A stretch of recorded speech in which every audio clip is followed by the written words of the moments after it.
Hello and welcome. I will be your SQL coach. We have two main goals in this course.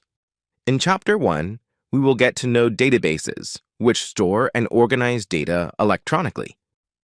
We'll discuss how databases and the data they store are structured. This context will prepare us for our second goal, to extract data from databases using SQL code in Chapter 2. Let's dive in.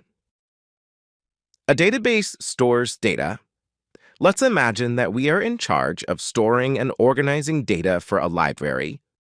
We might set up a database that holds information such as the data pictured here on patrons, books, and checkouts. This information is housed in objects called tables, with data organized into rows and columns. This database contains a patrons table, a books table, and a checkouts table. A closer look at the patrons table shows that it stores various data about our library's patrons, like library card number, name, the year the patron became a library member, and the total overdue fines the patron owes our library. A relational database defines relationships between tables of data inside the database. For example, each of our library patrons might each be associated with several checkouts. Through these relationships, we can draw conclusions about data housed in separate tables in the same database, and answer questions such as, which books did James check out during 2022, or which books are checked out most often?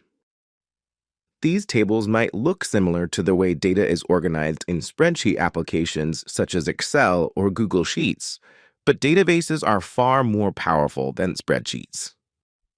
Databases can store much more data, and storage is more secure due to encryption. Possibly the biggest advantage of a database is that many users can write queries to gather insights from the data at the same time.